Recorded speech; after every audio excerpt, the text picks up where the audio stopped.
speaking of desktop stuff, I reviewed this thing. Did you get this? I think you should review this, Aaron. Is it your Kanto? I'm waiting. I saw you had a short for it. I saw that Audio Advice released a video for it. I saw somebody else released a video for it, and I was like, I'll just wait. Yeah, they're doing the whole DJI. So you dropped it today? Okay. I was like, where's Joe's video? For the first time in probably a month, I went to YouTube and I went to my subscriptions tab to look. Where's Joe's video on this? Because I knew you had them. You said something about it before. Yeah, they're good. That's what I said. Right. They actually look good. Like they look like they have a good design too. That's what when I heard him at Audio Advice. Yeah. So they kind of remind me of the JBL 305, 306, 308, that series. They kind of look like that. They're just, scaled down, obviously. Dude, but they're tiny. Angela says they're great for desk. She's using them at her desk right now. I might reach out to them and see maybe about getting a pair because just to tinker around with. I've got to send a bunch of this stuff back. Numi, I tested Numi's little Silk Force speaker, which is actually pretty impressive. Okay. I think $150 for the pair, but I emailed them on Friday and I said, I just posted your review. Send me a label and I'll drop them off whenever.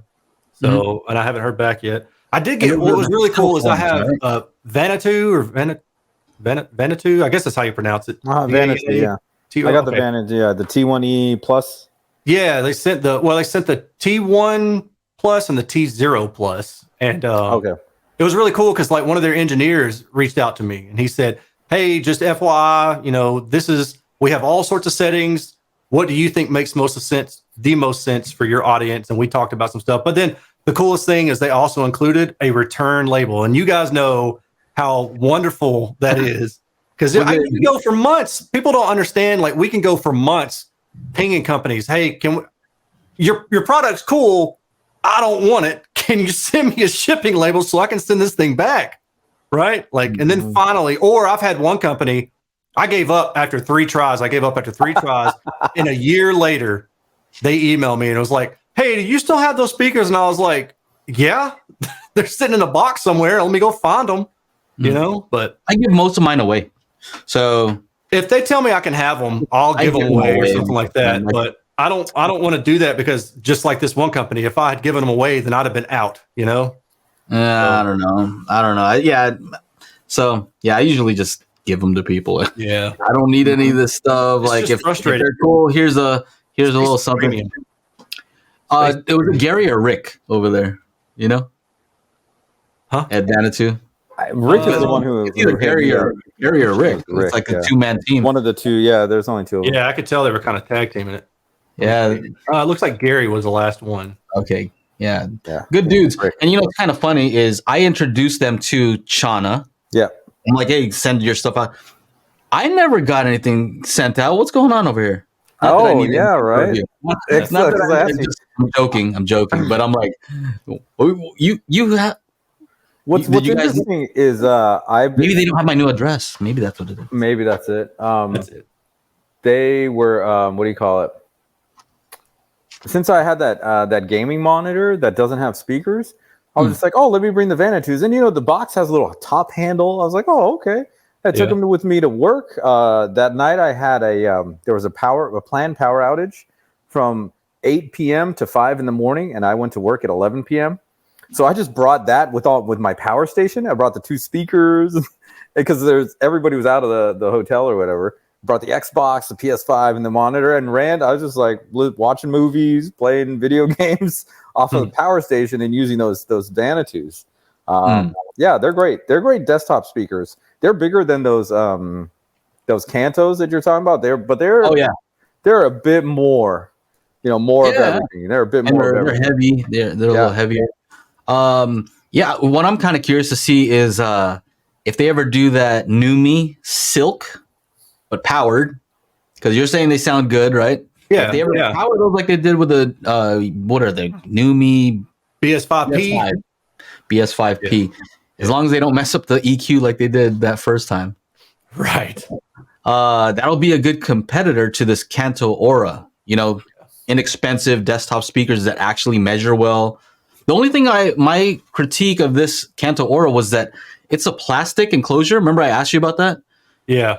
And I can tell exactly where that thing wants to resonate. Like there's a frequency where the enclosure just wants to get crazy, right? Because it's plastic, right? That's unfortunate. But it's not necessarily audible if I put it on stands. So, but if I put that, well, because their stands have like foam on them, right? Oh, okay, I got you. And so the thing is vibrating, but it's not like it's not touching anything to vibrate, right? The moment if I put those on a desk, like just flat on the wood, those things are like, so it's one of those things with those particular speakers, you have to use some foam stands, something where it's decoupled from a nearby desk or hard surface. I hear you.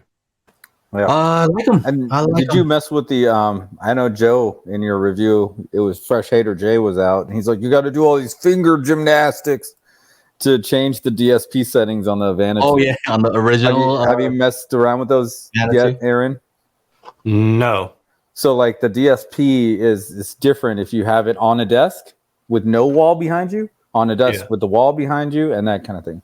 Oh, the Vanatoo? Yeah. Yeah. So he emailed me. I guess it was Gary. Rick started it, and then Gary jumped in. So I guess Gary's probably the engineer. Maybe they're both engineers. Are they? Okay. All right. So anyway, like Gary was the one who was saying more the acoustics and like drivers and stuff like that. So gotcha. Thank you, Marv. Gary was the one who was kind of giving me like, okay, this speaker has a built-in compressor, but you can disable it. So I'll send it to you in flat response mode with the compressor disabled. And then this other one has this mode, and I'll send it to you with this. And then I was looking so now I know what you're talking about now. I was looking in their manual. The PDF, and there's so many different settings. I'm like, wow. Because there's not just like compressor off, and there's boundary loading, I guess, and there's bass, mid-range, and treble adjustment. And you got to turn this thing and then do this thing. And I'm like, I could see how that would be overwhelming for somebody. Like, just send it to me. So that's what Gary did. He's like, I'll just send it to you the way that you want it already set up. And if you want to play with it afterward, you can do that. I'm like, that is perfect. Yeah. So I kind of told him what I was going to test it like, what I expected people would use it for. But what was cool is I actually even asked them, like, what do you find your user base usually uses this speaker for and this speaker for? And he said, okay, well, this one is usually like half and half near field or small room. And this one is usually like mostly near field, or something like that. So I was like, okay, send me those settings then, and I'll test them that way, and then I'll review them that way. So that's cool. Yeah, those are good. They're good dudes. I like those guys. They were one of the first to send me any speakers to review when my channel was brand new. Oh, that's cool. Yeah, I always like that. But yeah, they're hardcore engineers. They pay attention to the stuff that Harman has done. Yeah. And so I think it's brave for a company to straight send you something, considering, you're definitely going to put it on the clipple. Yeah. Right? And it's going to say whatever it's going to say. And so some companies don't like that. They don't like truth. All right. If you would like to join us every week on Mondays at, what time is it? About 6 p.m. Central, which is the best time. That's where I am. Make sure you join us at youtube.com/Daily HiFi. We out.